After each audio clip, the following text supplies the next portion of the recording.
The last of the issues before we have some final discussion and a lot of audience participation.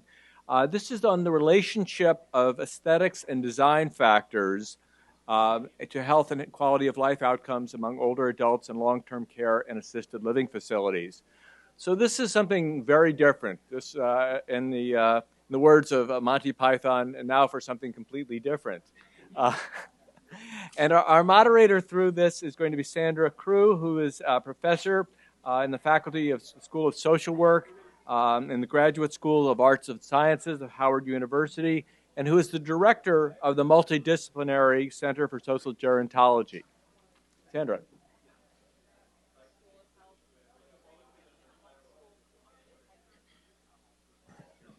Thank you, David.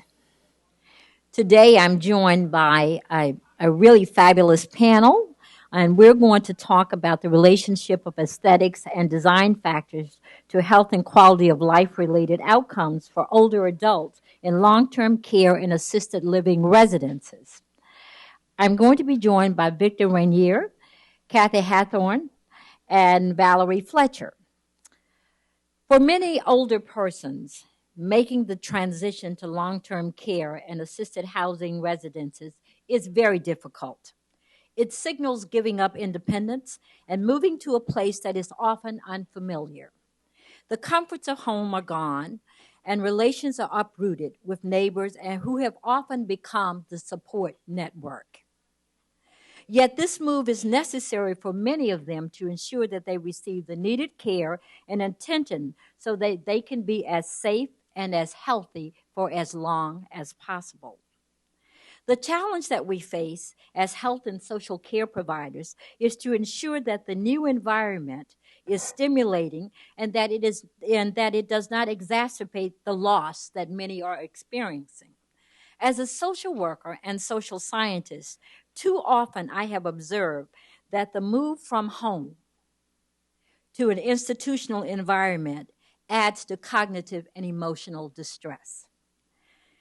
Hathorn and Nanda in 2008 in their Guide to Evidence-Based Art write that the physical environment is not a mere backdrop for healthcare and delivery. It is an integral part of the hospital experience. The same appears to hold true for assisted living and long-term care. This ties neatly with my field of practice, social work, where person and environment are critically important. Thoughtfully designed interior and exterior spaces can enhance the livability of the residences and lessen the loss of home and environment. Additionally, it is imperative that we pay attention to avoiding cultural blindness.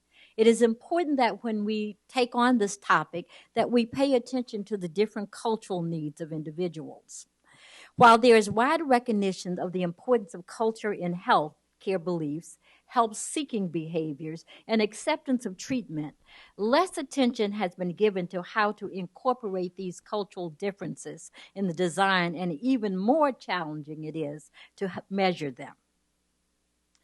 Our colleagues before us have presented on the value of participatory arts, music, art therapies, and other innovations. This presentation adds to their work by addressing building design and aesthetics as equally important considerations in quality of life and well-being. Residents like my aunt and my mother of assisted housing and long-term care need our best thinking on this topic, so that they and others like them are not discounted by their environment, and that the topic is given due diligence to optimizing their well-being. So I am honored to be a member of this group today. So we will start with Victor Regnier.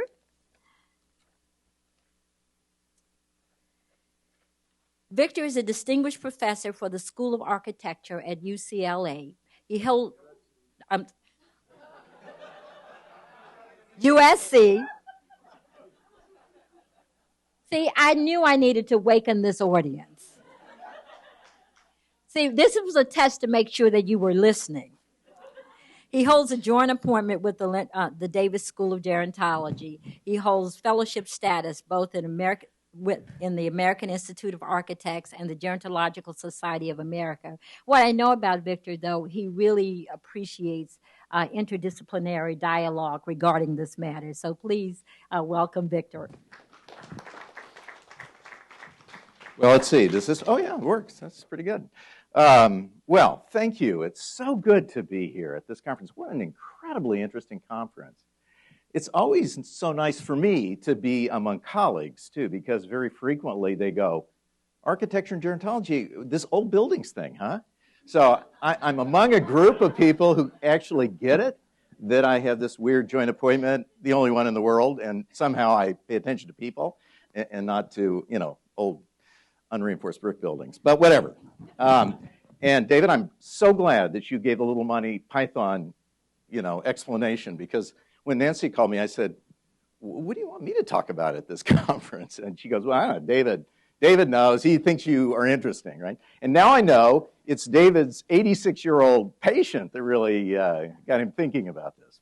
Anyhow, so I'm going to tell you a little bit. If I was going to do the presentation that I got rid of, 2 days ago, it would have been an hour, but you're lucky. And let me know, give me the hook at 25 minutes. So what I am going to start with, though, is some discussion that comes from this book. It's not my latest, but it's the next to the latest book. And this is based on an analysis of about 250 buildings in Northern Europe and 50 buildings in the United States. So I visited these settings, did these little mini post-occupancy evaluations, used that, and then used my background and the knowledge that I've acquired as a result of working on lots of buildings all over the United States as the basis for establishing a kind of center chapter that is called 100 Critical Design Considerations. So I went through these 100 considerations, and I thought, what could I mine out of those ideas that might be useful to this audience?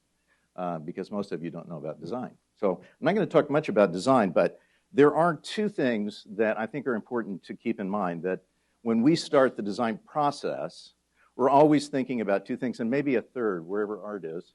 Yes, he reminded me, because if I have to go down the list, I know what a third one is, too. The first, of course, is the residential, non-institutional character of the building. We want something that looks like home. We want people to feel as if they are in a residential setting and not in an institutional setting, not in a hospital, not in a nursing home. And number two is this desire to figure out how we can attract family members and friends and young people that can be a part of the mix, because I don't care how good the staff are, they're never as good as the family. And if you can figure out how to make the family feel comfortable within the context of this building, you've really done a lot. But neither of those have to do with arts programs, so they're just little caveats that I want to throw out. The third that we always tell clients is about exercise. And if one digs through those 100 considerations, there are probably 6 to 8 of them that deal with how to embed opportunities for exercise of various sorts within the context of the building. Extremely important element that really needs to be paid much more attention to. And it's, by the way, pretty inexpensive to do. It's mostly furniture interventions and landscape interventions, and sometimes they're the easiest things to do, and given our cost-benefit way of thinking about the world, they certainly pay off, I think, easily. Okay, so the building should look good from the street. It should have residential character. We should make certain that landscape is treated exactly in the right way, and part of that has to do with saving old trees and making certain that the building itself conforms to whatever the existing palette of landscape materials are. And then once you go into the building itself, it should feel good. The interior design should be such that you feel a level of comfort, you want to come back. It's something that you just feel good about. And when it comes to family friendliness, there are a lot of things that we will do. But one thing, of course, is to find places within the context of the building where family members can go. And whether that's places for 2 or places for 4 or places for 6 or places for 8, sometimes it's all of the above, but more often than not, it's places for 2 to 4. So that they can be kind of connected to the building, they can be connected to the activity that's taking place, but they can also have a kind of private or semi-private space where they can talk with one another. Now, you can always do that in the unit, but it's nice to be able to have a place to do that within the context of the building. And whether you're thinking about how to formally connect the family, like in this example in a project in Wisconsin, which has set aside space really for dementia family members, where they go through quite extensive process in trying to explain to them how and what's happening to their family member, or whether it's trying to figure out how to attract children to this setting. A toy box where they know that it was intentional and it's for them, or in this lower right-hand corner, a mixed-use building, which combines a 120-unit assisted living building with a 60-unit child care setting. All right, so I identified 6 things that I thought were interesting and maybe worthwhile talking about that I think sometimes are maybe overlooked, but often they're not really the basis for a lot of the decision-making that we make. And this is, when you build a building, apropos of the last presentation that we had, it's where the rubber hits the road, and you have to spend money wisely, and you have to make decisions with very little empiricism, and you hope for the best, and you hope you don't make too many mistakes, but there are thousands of decisions that go into the development and design of any building, and all kinds of problems that you have to overcome as well. But anyhow, these 6 do make, I think, a difference. The first one is this issue of the primary pathway and the 100% corner. And this goes back to the work of Sandra Crewe, maybe 20 years ago, where she was looking at the relationship between the route from the front entry door to the elevator. Okay? That is the primary path, and in many buildings, like the one on the lower right-hand corner here, it's a 4-story building, so lots of people take that pathway. What Sandra found was that if the spaces that were set aside for social exchange and social interaction somehow had a relationship with the primary path, they were more heavily used. Duh, it doesn't seem like, it's kind of common sense. But she found really good empiricism for that, and then discovered if you had what she called cul-de-sac spaces, that is, spaces that were divorced from this primary route, they weren't used as much.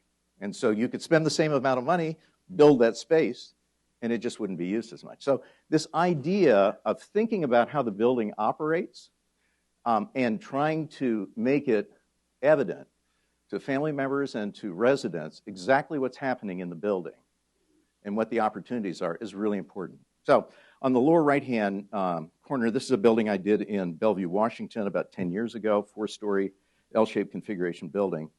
About 40 to 50 feet from the entry to the elevator. But as you enter this building, there are 8 different view corridors. So 8 different things that you see taking that route.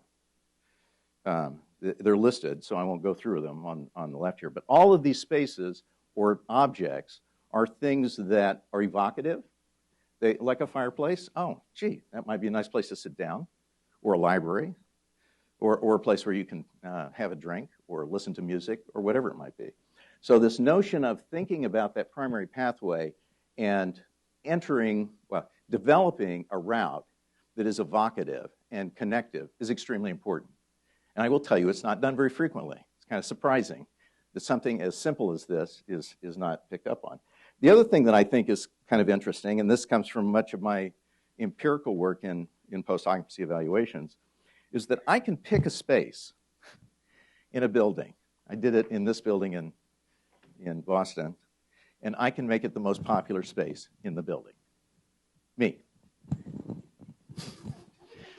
No executive director, no activities director, me. I just pick it, and I can make it the most popular space in the building.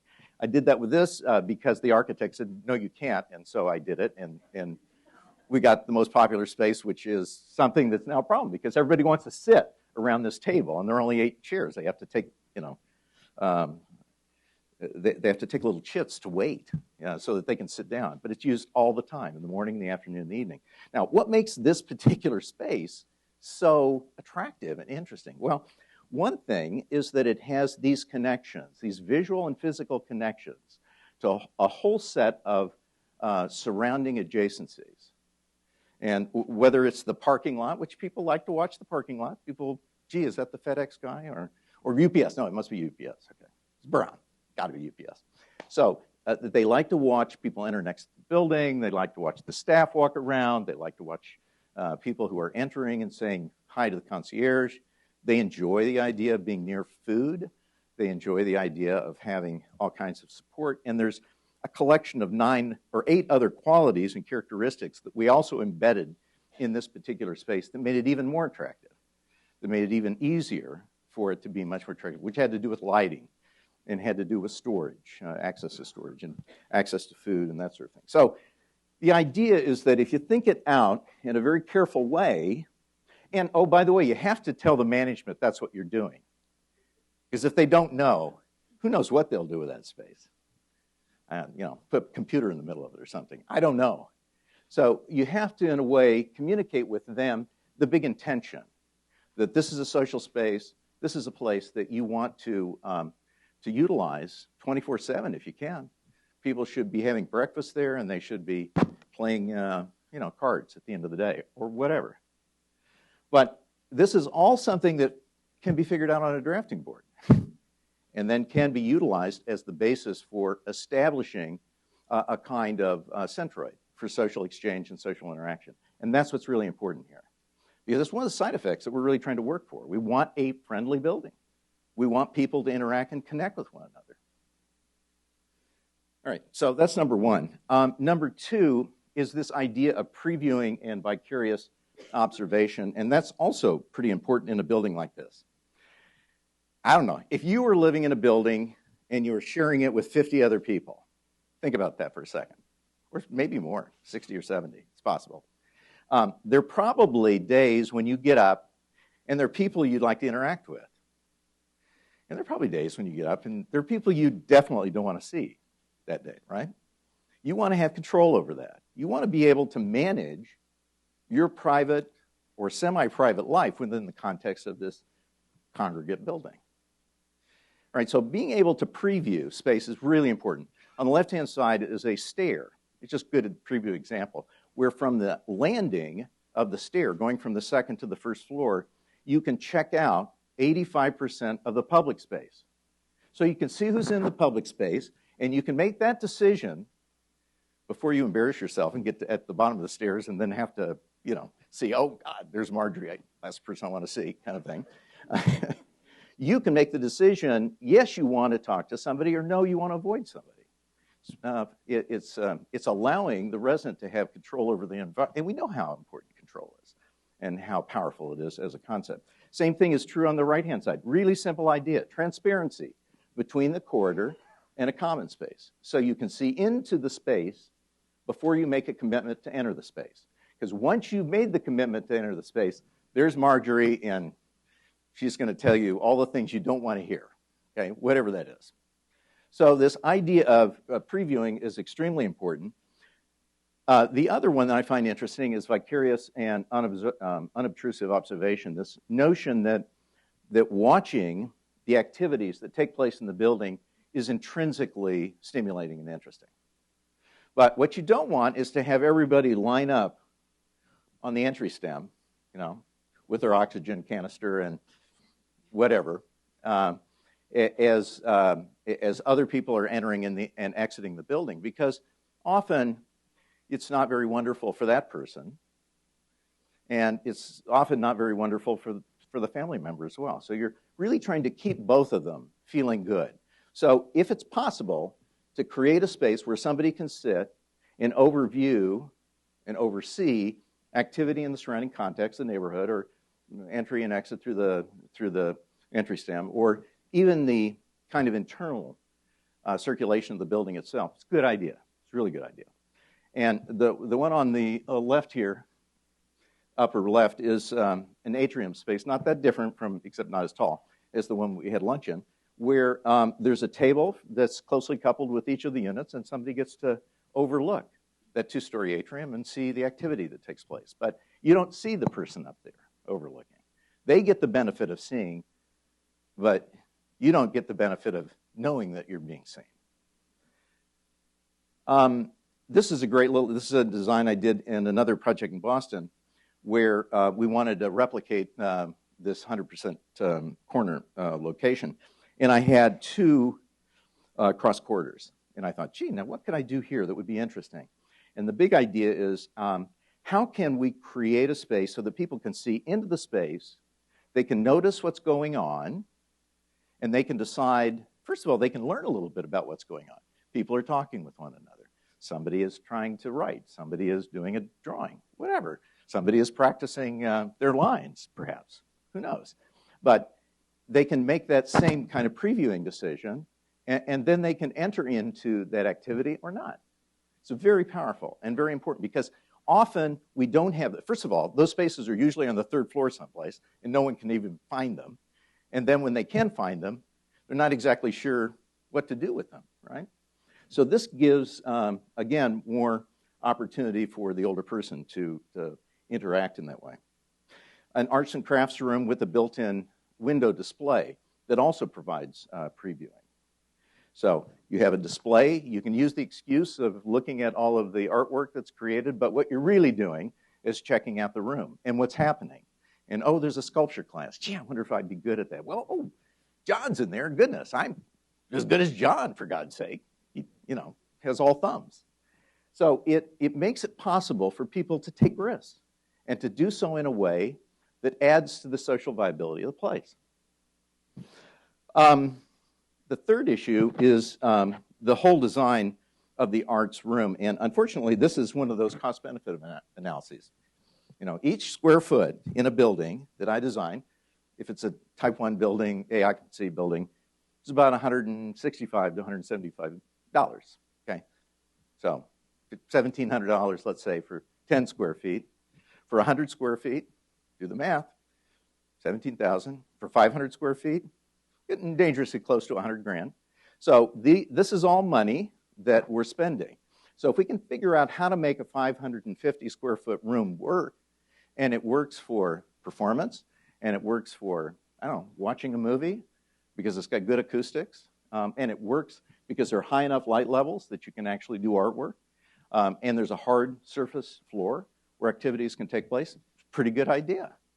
So one can sit down and decide what those characteristics are, and then you can design a space that's flexible enough that it can accommodate these multimodal interventions that we've been talking about, right? Not just the 1,500 square feet for the artist. That's nice. But what about the actors? What about the other people where perhaps acoustics is really much more important? So, yes, you can have a great arts and crafts room, but that's what you've got, one room. It was interesting that you mentioned the artist colony in Burbank, which is a photograph of it in the upper left-hand corner. Great place, a wonderful setting to visit. I've taken my students there twice or three times now, and the people are wonderful. A very broad-based arts program, as you described, and really incredible. But these are some examples of some arts spaces that are in larger buildings. For the most part, this Burbank building is maybe 140 units. Some of these others are larger continuing care retirement communities where the big numbers drive really the carrying costs of a special set-aside space like that. We're also finding, especially in larger continuing care retirement communities, because the cost of recording studios are going down, all this equipment is someday going to just be in a computer, and it'll be one program, and you'll push some buttons, and that's how it'll work. But now it's cheap, but it's not like it was 10 years ago when people were paying real money for it. But this idea of being able to use a recording studio and to document with videotape and other types of devices that can allow that to be shared between buildings, or in this case, this one is affiliated with a Cox network as well, so it's content that can be sold publicly as well.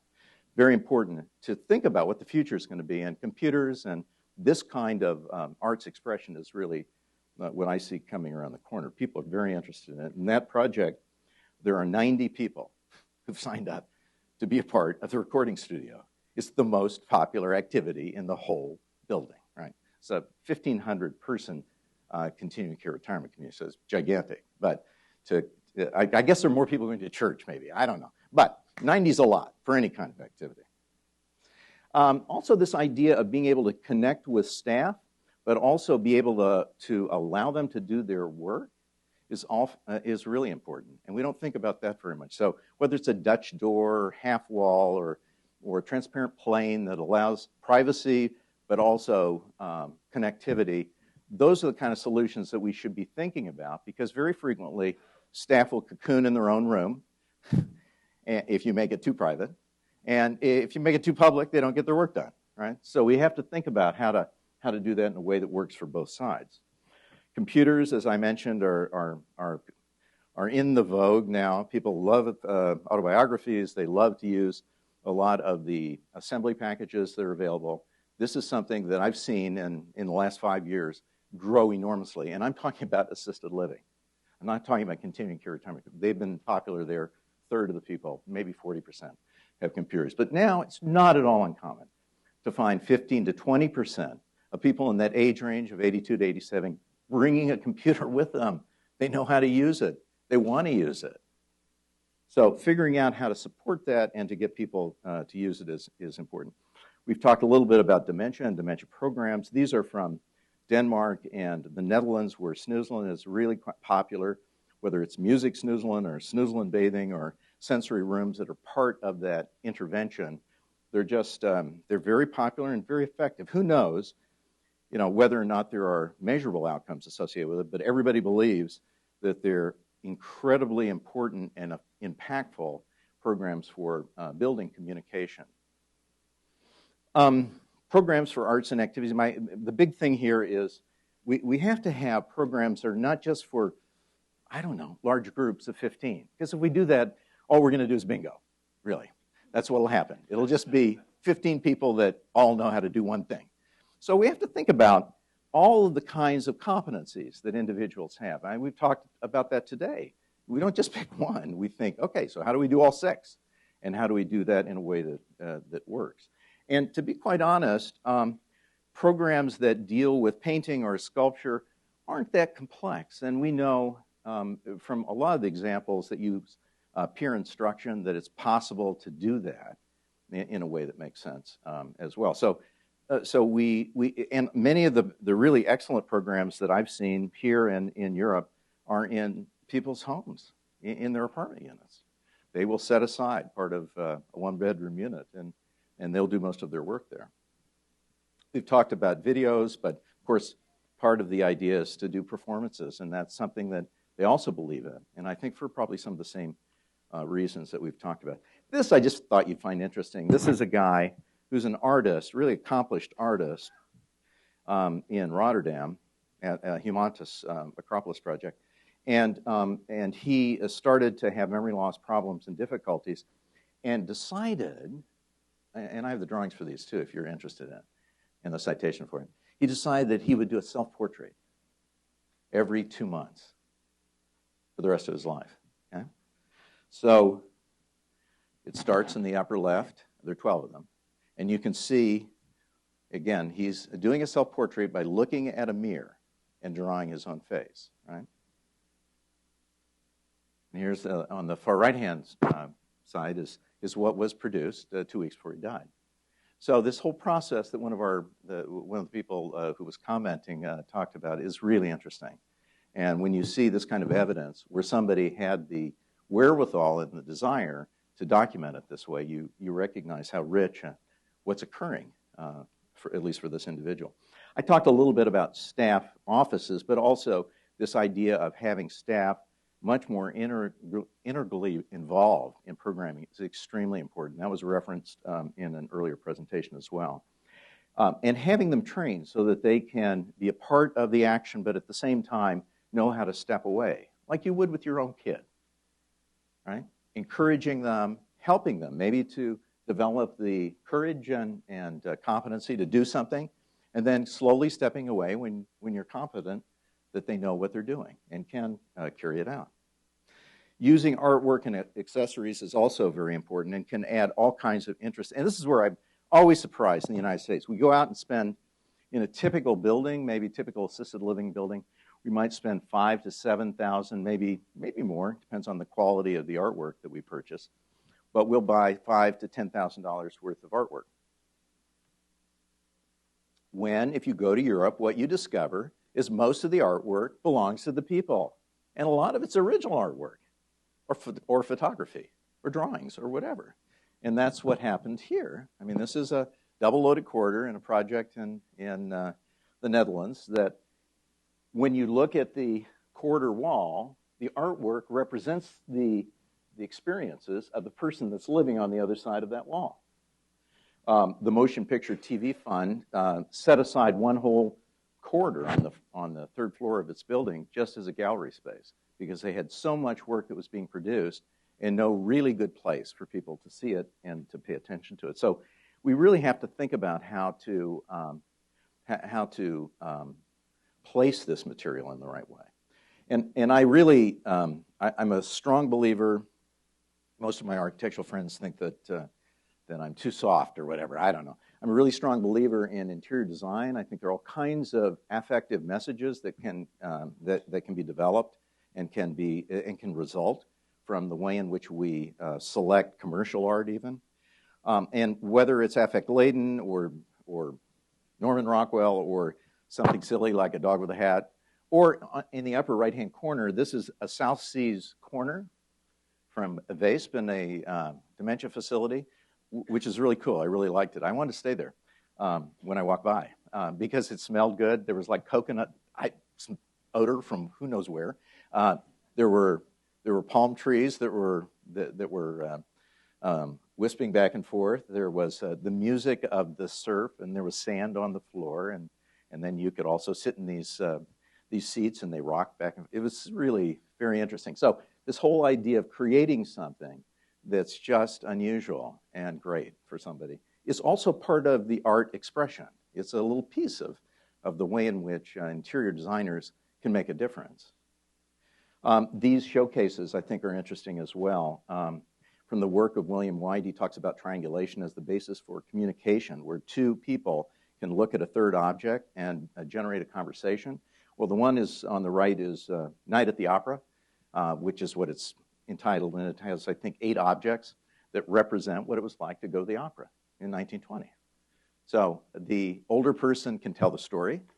It becomes the basis for understanding how to share an experience, and the objects themselves help in recall and help to make it a much more interesting. This is also this one building has a 5,000 square foot dementia museum, which is open to everyone in the city, and has 10-year or 15-year displays from 1850 to 1950, so that you get kind of a sense of what it was like. So they use it therapeutically, they use it educationally, they use it in lots of different ways. These large showcases are very common in a lot of dementia facilities. The one on the right-hand side we did in a project, continuing care retirement community in West Pomona Valley in LA, and I said, why don't we just buy showcases? You know, bay window showcases. So we did that. There's no institutional art at all. It's the most fascinating corridor to walk down because people have brought all of the objects and they've displayed it. So they can't tell their story, right, because they're demented, but these objects tell a very complex and quite beautiful story about each of these individuals. They're no longer just patients. They're people who have ideas and accomplishments and points of view. Last thing is architectural differentiation, and that's something that I think we need to do more of, certainly thinking about orientation. And some people think that color coding is the only thing to do. It's really not very effective, so I never do color coding. But using large, strategically placed objects, what we call architectural differentiation, as the basis for creating a memory of a place and a relationship with that place is really important. So this baseball player statue or the Marlin here are all examples of how you don't have 6 Marlin, right? You only have 1. You only have 1 baseball player. And for the dementia door, you only have 1 wreath and 1 planter box too. Because if you had 6 of them, boy, that would be complicated. So this idea of creating differentiation and making it meaningful to the person is what that's all about. And of course, lots of ideas about working with people who have dementia, the idea of using touch doors that link to the corridor, the notion that if you see through spaces to go to other spaces, dementia residents know what they see, and if they have a wall, they can't tell you that there are stairs on the other side of that wall, but if they could see the stairs, they'd know it. So ways in which you can design the environment, or just this shaker-inspired shelf and peg from Woodside Place is another example of that. How you can make objects that people are interested in viewing, or articles of clothing much easier for people to see. Last slide is the idea of trying to avoid symmetrical shapes. I hate symmetrical architecture too, like a good modernist would. But I think it's particularly bad in nursing homes, because very frequently that's the partie we have. It's a square donut, the one at the top, right? And there's no way to see out, and you just keep walking around that corridor for the rest of your life, which isn't that long sometimes, but whatever. There's no way to see out. You're never oriented in the right way, when there are very simple and easy ways to break the corridor and to make it possible for people to see out and orient themselves. So that's something you can't do after the building is constructed very easily, but you certainly can do it easily when it's on the design table, design board, and you can start to think about how it might work. All right, so that's at least a quick primer about how I see arts programs fitting within the context of assisted living, and maybe a little bit about design as well. All right.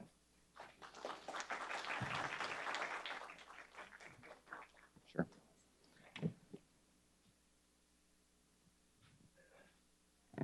Thank you, Victor. There were many takeaway points from this, but in particular, the emphasis on being family-friendly and person-centered.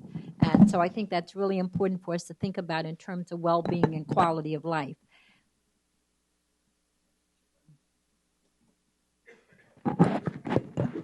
Okay. Our next presenter is Kathy Hathorn. She's the CEO of the American Art Resources and Executive Director of the Research Education Design Center. Kathy is well known for her innovative work in the area of patient-focused art programs for healthcare facilities.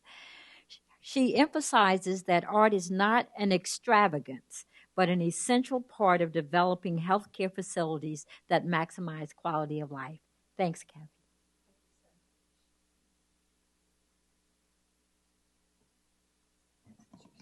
Okay, thanks. Is it that way?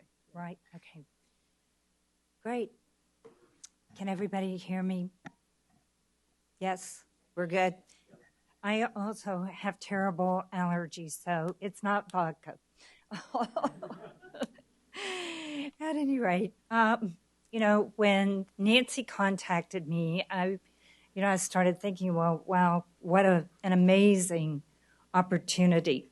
And as I got into working on the paper and thinking about some of the things that I wanted to talk about today, it struck me how very little information we have, not necessarily about participatory, expressive kinds of arts programs, but really the passive art program.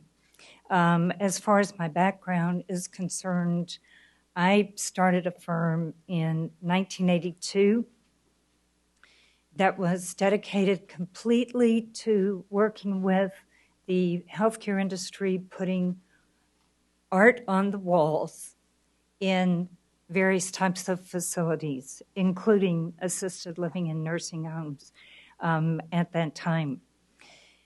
And it's one of those things where I tell my staff, be careful what you do. In the case of hospitals, that art is going to have, a shelf life of 20 or 30 years. In nursing homes, well, you've probably got an audience for 1.2 years, statistically, of residents in those homes. So, it's also one of the things about coming later in the afternoon is a lot of material has been covered. A lot of it, has been set up so beautifully as Victor did for this presentation. So these are the items that will be in the paper talking about some of the same things we've talked about, some of the cognitive, emotional issues, how design affects how people perceive art in the built environment, and then some of the benefits of both viewing and making art, And we touched upon it this morning a little bit, but what art in the environment does for caregivers, because that is hugely important. And I look at, there we go. I look at this whole presentation. The goal of this presentation is to stimulate you as researchers to think of how many things have not been done in terms of passive art. It's huge. And I also wanted to give you one other piece of information because I couldn't possibly cover all of this in this presentation. I started a research division, really an altruistic research division within the company that I lead. And that center, which is called the Red Center, the logo you see there, we've produced 14 studies in 6 years. It's self-funded. If any of you have any interest, I'd be glad to share with you. It's primarily acute care, so I didn't want to bring that information in necessarily. But lots of studies there. Dr. Upali Nanda, who has a PhD in architecture from Texas A&M, worked under Roger Ulrich and Mardell Shepley, leads the research department for me, so I am very much indebted to her. I wanted to give you just sort of a quick timeline. Art has been in healthcare for 600 or 700 years. The argument you can make. Of course, the church owned the hospitals back in the Middle Ages. There was art in the hospitals then, but what it did was it was that heaven or hell, damnation, last opportunity to repent. So it's been around with its message for a long time. Even though Florence Nightingale didn't talk about art per se, she certainly inspired modern thinkers, modern designers, modern deliverers of healthcare to understand the importance of fresh air and light in the wellness of patients. Then if we skip to the 1900s, other examples, but very important, 1984, Roger Ulrich, who was also with Texas A&M, is now living in Sweden, really did a landmark study that is sort of the basis for what we know about visual art, especially passive art, in the healthcare setting. And then 2003, I designate as the year that evidence-based design was identified as such, of course, following evidence-based medicine. To understand what we know about visual art, that passive art that hangs on the wall, there are 3 theories. But before we talk about them, I want to take just 1 second. I'm going to ask you to close your eyes for just a second. Close your eyes. Become perfectly still. I would venture to say there's not a single individual in here who would not describe himself as a highly motivated, overworked, incredibly stressed, in the stream of productive professional life. Now, think of a photograph that is so relaxing, so tranquil, and hold that image in your mind for a moment. Okay. I doubt seriously, and you can open your eyes now, I doubt seriously that anyone thought of a photograph of graffiti on a building or a pattern of bricks on a wall. How many of you had some beautiful nature-based image, the beach, the mountains, the sunrise, the sunset? Almost everybody's hand goes up. There are 3 theories involved, excuse me, in visual art that are applicable, and it's what all those researchers draw on. Prospect and refuge, just our simple ability to see and hide if we need to. It's what helped us survive as a species. Emotional congruence, which means, you know, that rainy day may be beautiful to us. It may be the saddest day of our lives. It's how we perceive the world around us based on our own emotional state. So you can see how that would impact elderly viewers. And lastly, biophilia, which basically says we're just hardwired to interpret the world around us. So the amount of study that's been based on nature and art is significant.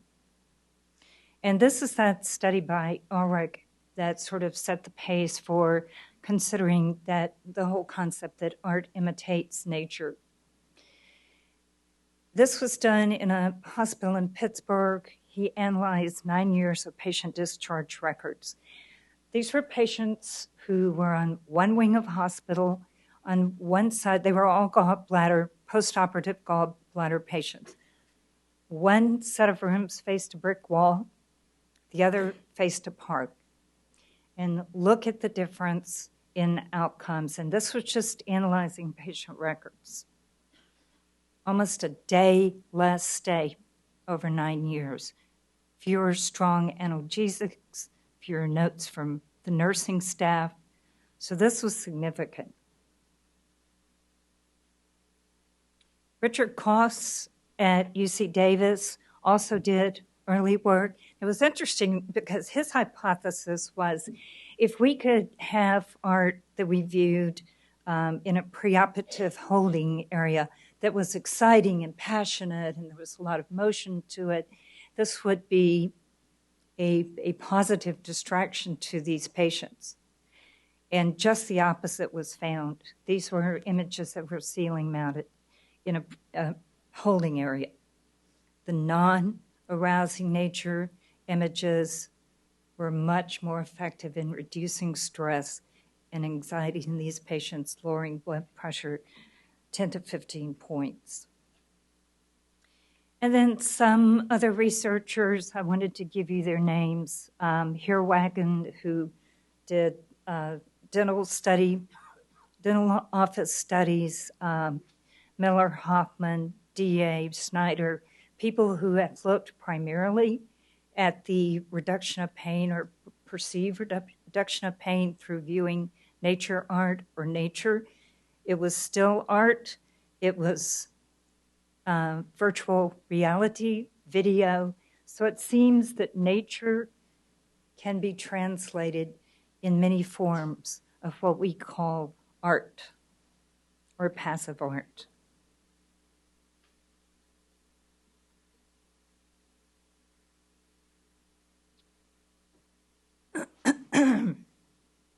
So if Victor is out there, as he says, buying art for assisted living nursing homes, obviously there are certain considerations that we have to take into play when we select that art. And the different issues affecting perception of art, if you can't see it, then not only can you not appreciate it, but it also becomes a very negative distraction. It reminds you. You know, I tell people all the time, if you had an ophthalmology clinic and somebody wanted to give you a wonderful Van Gogh painting, it might not be the best choice. You can't see it, so it's a negative message. And there are all sorts of conditions from cataracts to glaucoma, macular degeneration, lens sclerosis, I can never say that correctly, but conditions that affect the way art is seen. If you have a painting that's predominantly blue and green, someone with the eyes of an 80 or 90-year-old who has very difficult time seeing that blue, green, yellow, blue range, that could be very frustrating. Lens sclerosis tends to yellow the lens of the eye, so it affects the way they see color. You know, what does glare do to passive art that's on the wall and framed in glass, creating more glare. Cognitive, all of these things, cognitive conditions can affect the way we perceive art, things that we don't understand. Even when younger patients or younger individuals view artwork that's confusing, there's a lot of studies on the negative effects of abstract art on people who are highly anxious. But we don't understand it. It becomes difficult for us. And it may be something as simple as something that's out of context. If you don't understand time and place to begin with, and you're in an assisted living home in California, and here's a picture of the Brooklyn Bridge, that can just add to the confusion in that individual's mind. And emotional, of course, all researchers in dementia and Alzheimer's talk about the 4 A's, behaviors that come out of the disease itself. But the good news is that the areas of the brain that are least affected are the areas that have that creative part that draws on emotional. So think of the types of visual art, things that could evoke emotion, reminiscence, sensory perception. We did a very small pilot study at Laguna Hospital in San Francisco. And we showed the quintessential, that image that you created in your mind, that beautiful screensaver, or what I reckon some others call the Savannah landscape, which is that beautiful image that's so pristine and open. When we did this pilot study at Laguna Honda, and these were patients who had mild cognitive disability, the typical comment was, "That's so lonely, that's sad. Where are all the people?"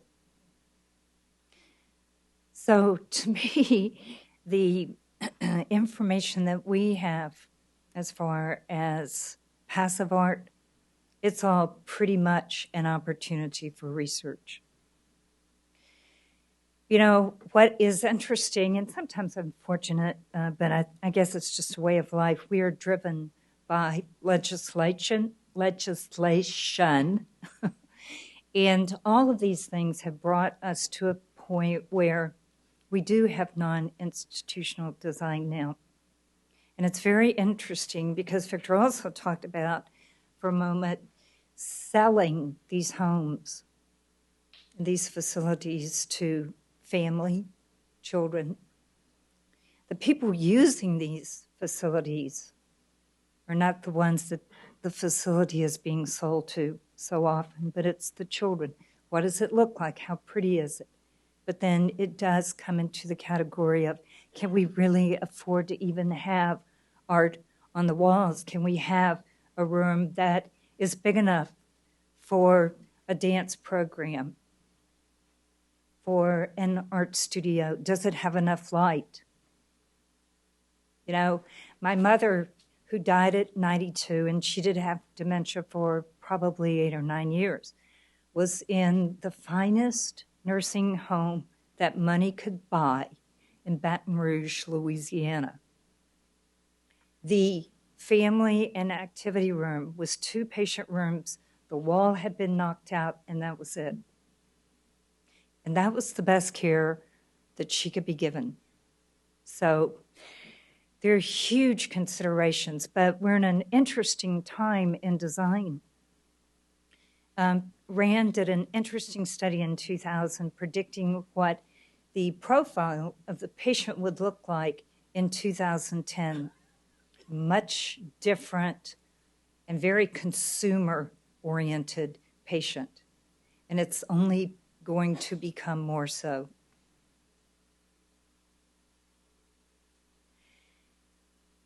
I thought this was interesting in terms, this was a study that the Society of Arts and Healthcare and Joint Commission did originally in 2007 and then updated in 2009.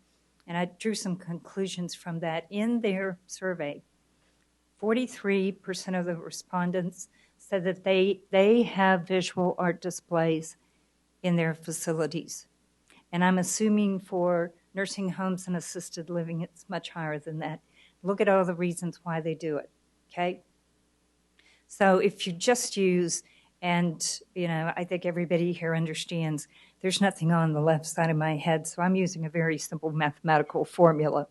If you take the number of assisted living in nursing homes and use that same percentage that we use with 5,000 hospitals, there are over 20,000 facilities, theoretically, that would say that they use visual passive art displays. And like I said, I'm assuming it's much more. That's huge.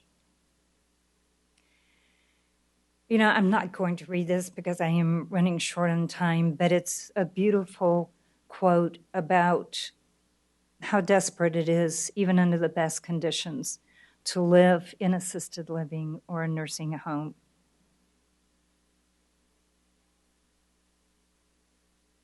So these are some of the things that we've talked about, and I'm not going to go into all of this again, but viewing art is very important. It can add to wonderful experiences. It can add to brain plasticity. It can extend our lives in a wonderful way. And in my paper, I talk about the Artists for Alzheimer's program. And, it's really a wonderful program that was launched a number of years ago. It's been taken up worldwide. But here's my question. If you look at the states where dementia and Alzheimer's are growing, the greatest areas, it's in the West, the Northwest, Montana, Wyoming, Idaho, North and South Dakota, how many museums are there available for those people to attend? In that wonderful nursing home my mother had, there was no museum. So it's going to be imperative to design spaces in these facilities where people can enjoy the arts and benefit from the arts. This is another great study, which I will just leave to the paper as well. I wanted to show you this to maybe get some thoughts going here. This was an interesting small study done in 5 Midwestern nursing homes, and it was during the shower bath procedure. And what they did was they created a natural environment, including using pictures of birds and bird calls and then sounds of other small animals. And the caregivers were trained to have a dialogue with that patient and much improved outcomes. Now, I don't know, in that study, I have not been able to find out the extent to which the visual art was a central part of it, but that would be interesting. Once again, just so much that we have to learn.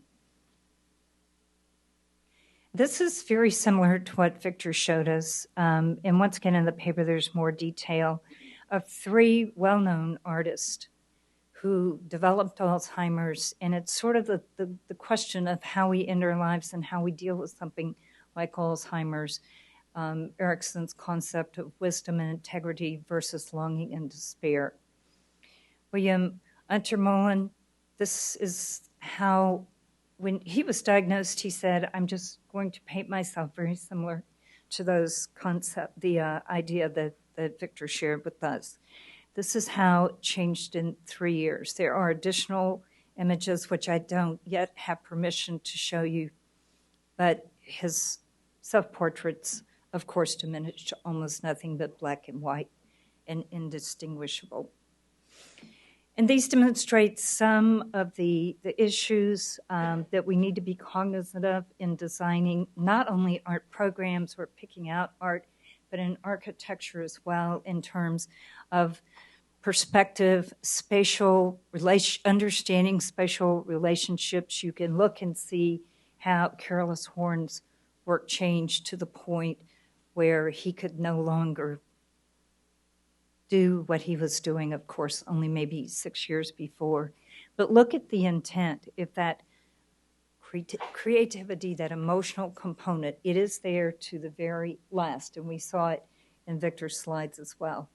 De Kooning from the 50s, look how the color, how the use of rectilinear shapes diminishes to the point where some art critics didn't think the work was even de Kooning's. So we know nothing about form, shape, composition, color. We know very, very little. And lastly, I wanted to talk for just a moment about how important it is to consider visual art and the effect it has on caregivers. I cite probably a half a dozen studies. We did a huge study at MD Anderson Cancer Center, pre and post study. We had 240, roughly 250 both patient responses and 250 staff responses. And something like close to 70% of the staff said, it makes me a better caregiver. That visual art that I encounter every day in the design of the space. But some people think, oh, we just spent all this money to make this place look pretty. It reduces my stress. It helps me provide better care to my patients. And the interesting part, which we don't have time to talk about today, but it's something that Dr. Nanda and I have been focusing on in the past 2 or 3 years in our research, is that cost benefit. What does that mean when 70% of the staff and physicians at MD Anderson say, because of the visual passive art that's in this space, I do my job better, I go home, I don't, kick the dog and yell at my wife. And you know what? People go out and say, I sure am glad I came to MD Anderson. This place just feels like it's going to help me. And one of the best anecdotal comments that we got in our qualitative data was a gentleman who said, MD Anderson is not a hospital.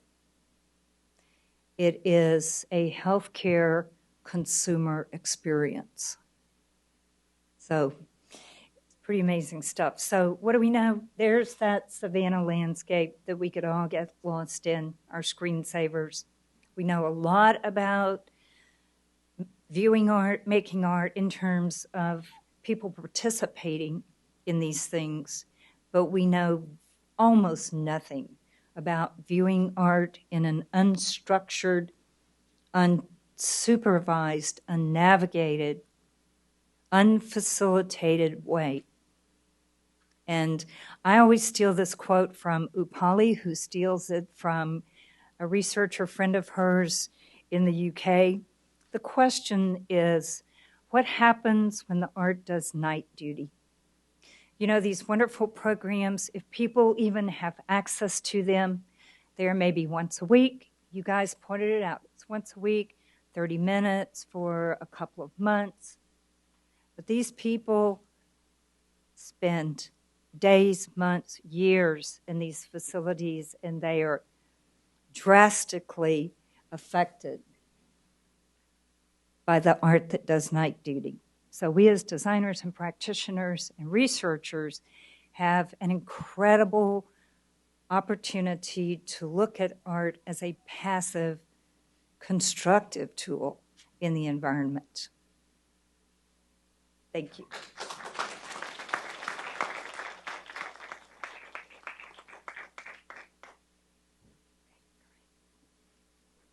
Thank you, Kathy. She really has, provided us added insight on the therapeutic value of passive art and mindfulness in selecting the art for residences. Our final speaker and discussant is Valerie Fletcher. Valerie is the Executive Director of the Institute of Human-Centered Design in Boston, Massachusetts. She served as the former deputy commissioner of the Massachusetts Department of Mental Health. So she has blended her passion for quality mental health with the importance of a built environment to support well-being. Thank you. Thank you, Sandra, and a special thanks to Nancy. This has been an extraordinary gift of a day, and I'm sure that everyone else in the room thinks so too. I am going to actually use some images, and I may need the tech person to make sure that I set this up appropriately. Is there feasible? I'm afraid I got addicted to everybody else using images, and I thought, well, I better just use a few. You have to do it down there. Okay, thank you.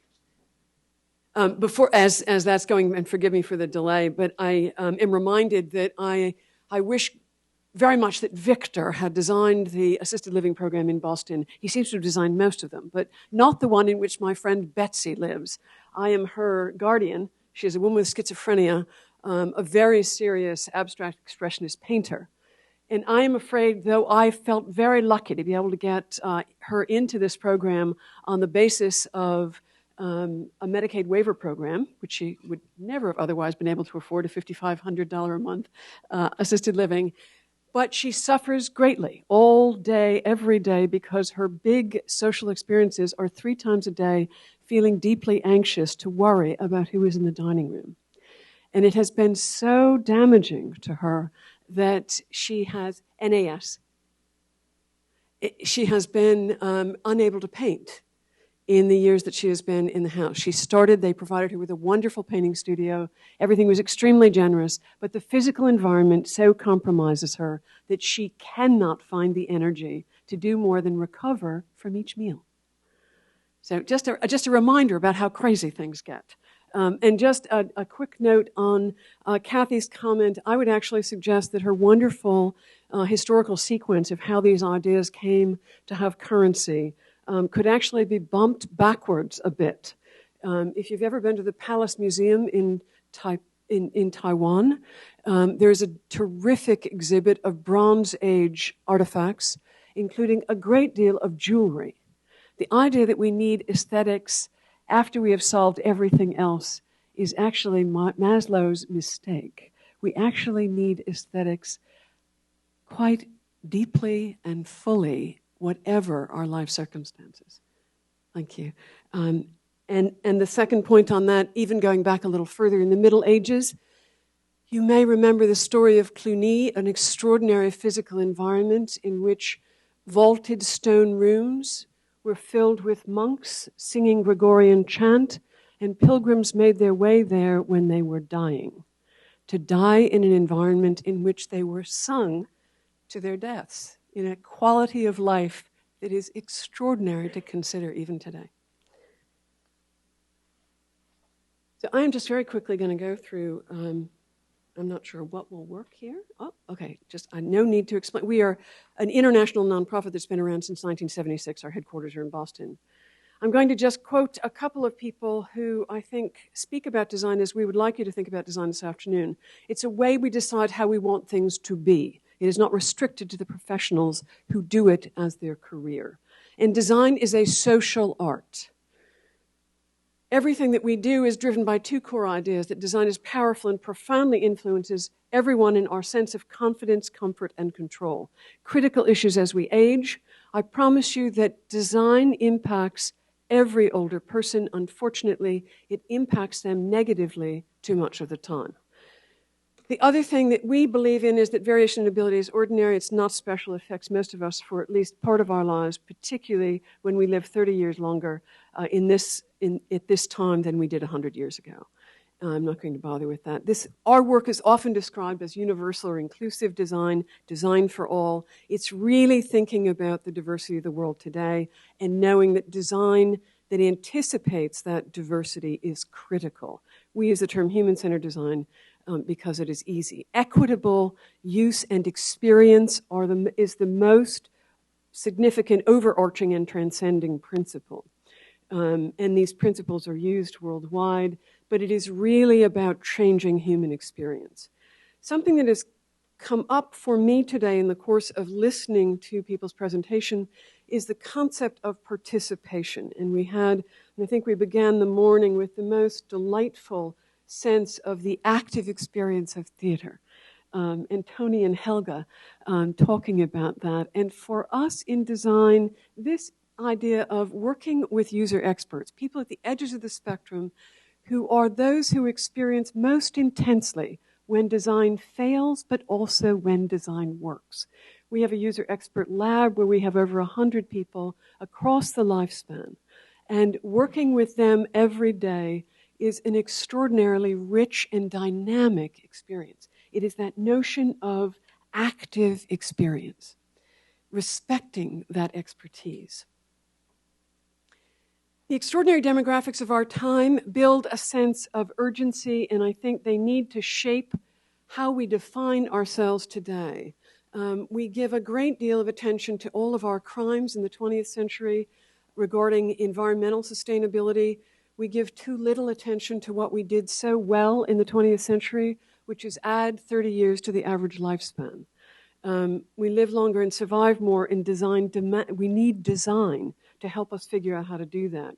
I would just suggest on the research side, we need to be thinking about some of the overlapping qualities of thinking about socially sustainable design and thinking about a respect for diversity, a respect for interdependence, of data-driven choices, and the long view, that everything that we do has implications.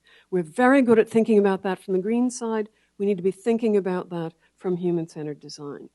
Global aging, I don't need to tell this group how significant this is, but I will tell you that the United States is slipping far behind other people who actually believe that aging is a fact.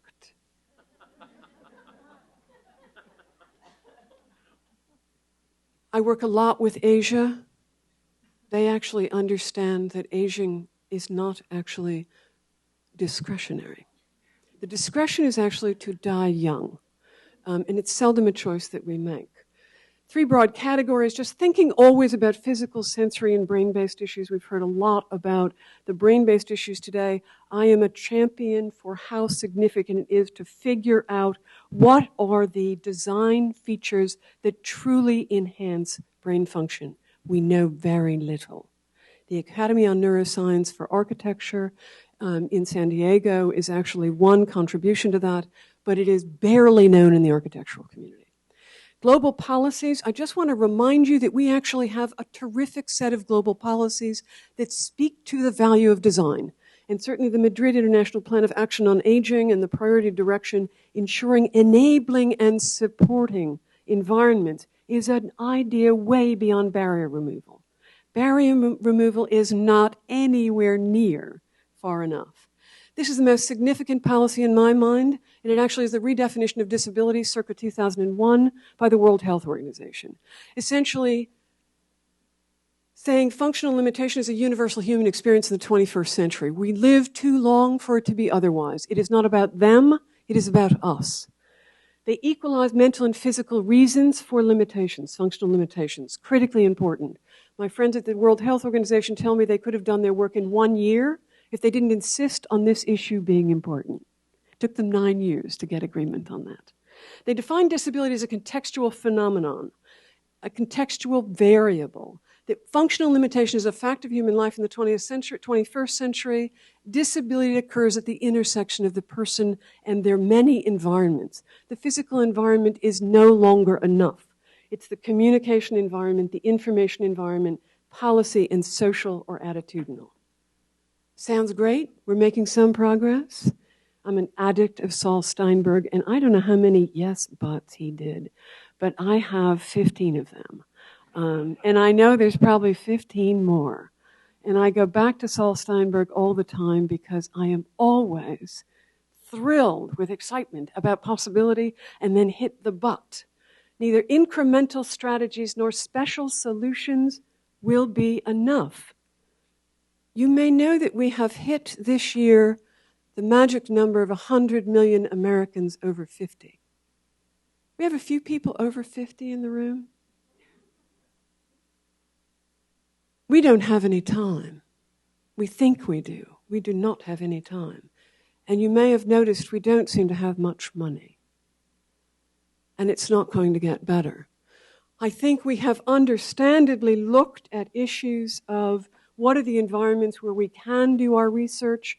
Just a reminder about the small number of people in those physical environments that are special.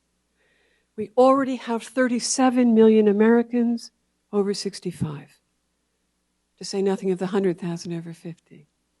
We've got to be thinking about the fact, however much we talk about aging in place, that is the only place we have ever aged, where we are. It is a small percentage who have either the need or the choice to be elsewhere.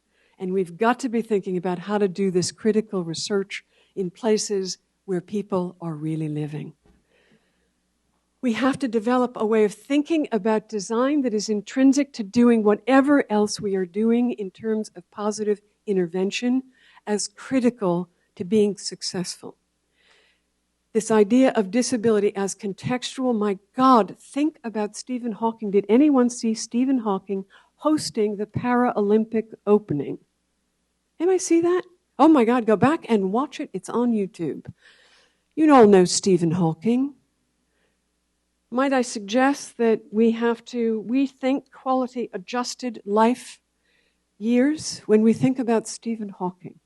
And I think it is one of those challenges. We can minimize our limitations by the choices we make. And I would suggest that it is an extraordinary experience to watch that, and I'd urge you to do it. This notion of engaging user experts, we cannot avoid design because we are forcing people to suffer bad design every day. In the quality of our environment, in the quality of our streets and public spaces, in the quality of the products we make. Go to a durable medical equipment store and weep. A miserable environment. Too little research on the human impacts of design. What is the information we need about lighting and acoustics? It is more than we have, I promise you. Just as two examples of the built environment, deeply significant for all the discussions today. And just a last image, a reminder, this is actually a reminder from my friends in Sao Paulo, Brazil, one of the biggest cities in the world, that has a policy on we are all in this together, on inclusive design. They are still largely a poor city. They are committed that development does not occur without inclusive design at its core. And a reminder that it is in all of the wonderful work that you are doing, it is really about us, not about some artificial them and us. Thanks very much.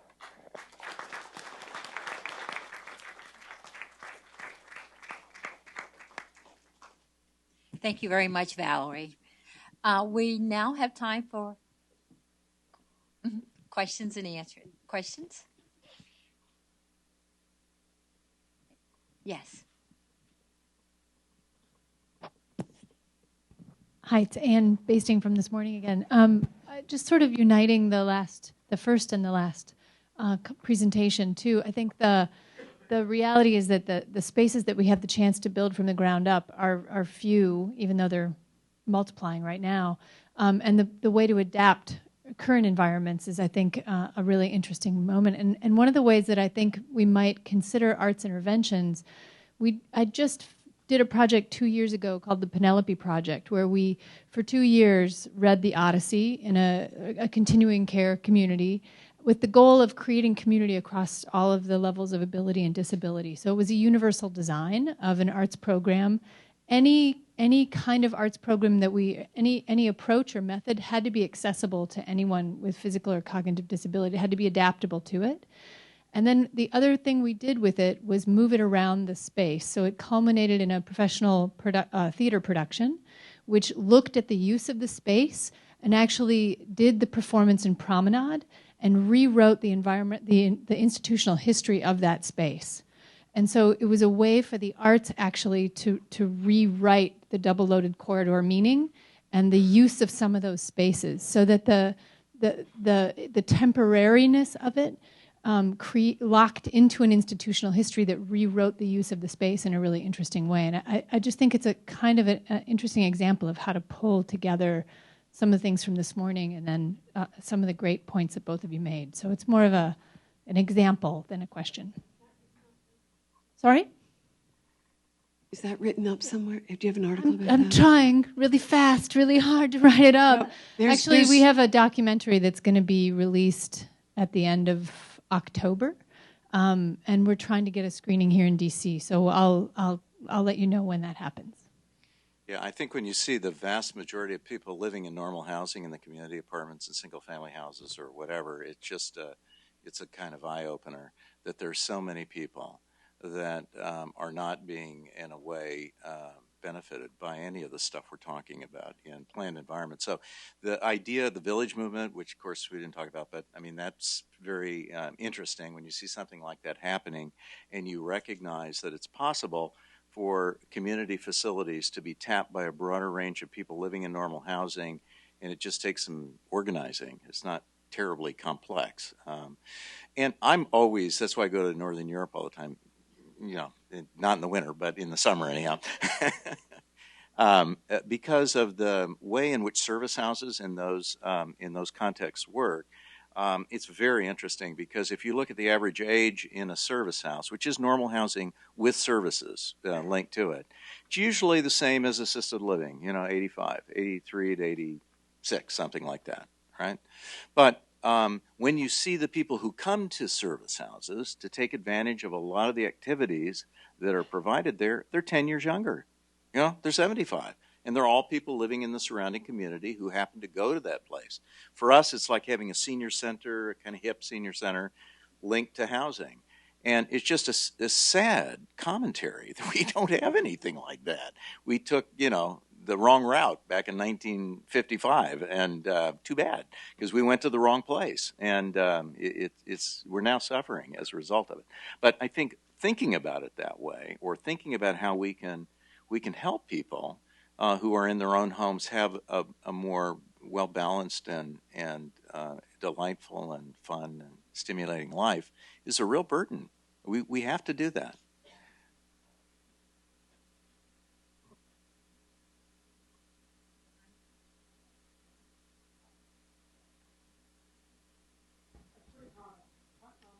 Earlier you talked about, can you hear me? Yeah, earlier you talked about the role of the environment is critical. And I just heard some discussion here about environment and how it relates. And I couldn't help but think about what Bill said when he said, what happens when you're the worst artist or musician in the group? What's it do to you? And it reminded me of Paul Lawton's person-environment fit. Have we incorporated person-environment fit into the understanding that for some people, the same environment is less conducive for good health than other individuals?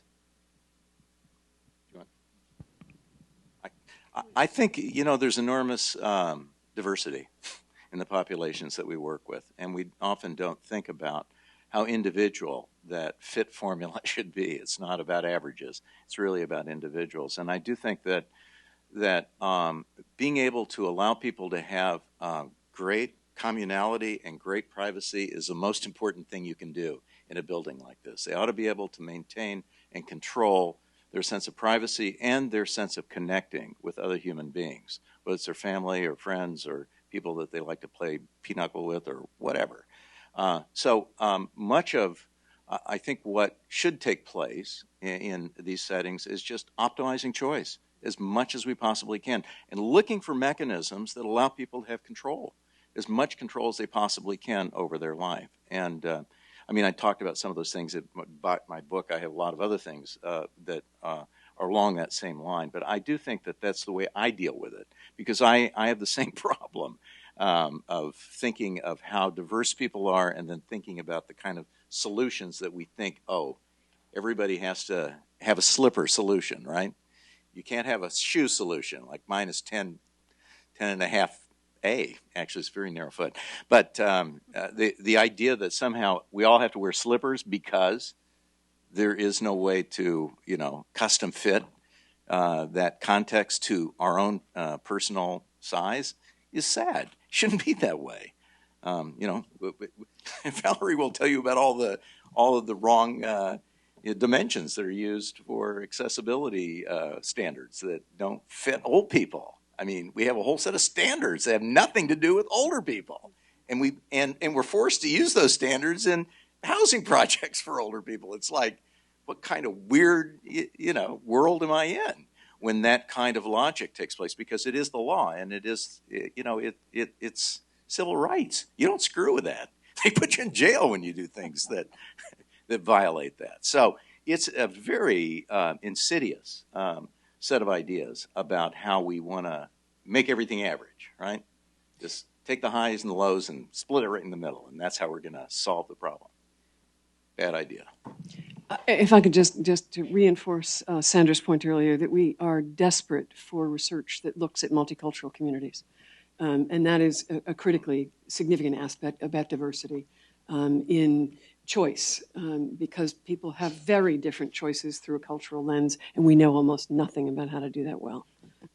Yes, just one little point that I think applies to everything we've been talking here today is one of the things that we traditionally do. Yes, there's tremendous diversity, but what we always try to emphasize, specifically in the acting, but in everything else, is no one can be as good a you as you. If you tell the truth through your art, Robert De Niro can't be as good a Victor as Victor. It's impossible.